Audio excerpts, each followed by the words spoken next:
Opium à l'Est de Pablo Neruda. Déjà de Singapour on reniflait l'opium. Le brave Anglais savait ce qu'il faisait.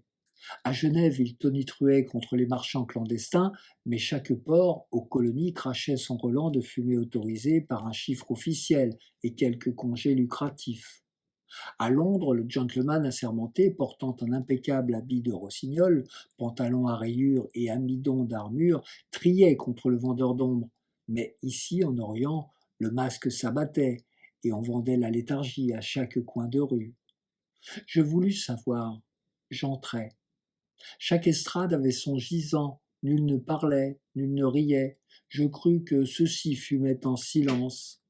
Pourtant, auprès de moi, la pipe grésillait lorsque la flamme avec l'aiguille se croisait, et dans la tiédeur aspirée qui mêlait à la fumée laiteuse entrait dans l'homme un bonheur statique, une porte au loin s'ouvrant sur un vide au goût succulent. L'opium était la fleur de la paresse, le plaisir immobile, la pure activité sans mouvement. Tout était pur ou semblait l'être, tout en glissant sur l'huile et les gonds pour arriver à n'être plus rien qu'existence. Rien ne brûlait, nul ne pleurait. Les tourments ici n'avaient pas leur place, il n'y avait pas de charbon pour la colère.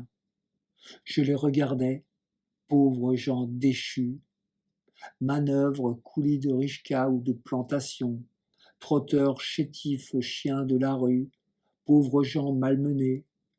Ici, après avoir blessé, après avoir été non pas des êtres mais des pieds, après avoir été non pas des hommes mais des bêtes de somme, après avoir marché, marché, sué, sué, et sué du sang et ne plus avoir d'âme, ils étaient ici maintenant, solidaires, allongés, eux, les gisants, enfin, les pattes dures. Chacun avec sa faim s'était payé un droit obscur à ses délices, songes ou mensonges, bonheur ou mort. Ils se retrouvaient enfin dans ce repos que cherche toute vie et respectés enfin sur une étoile.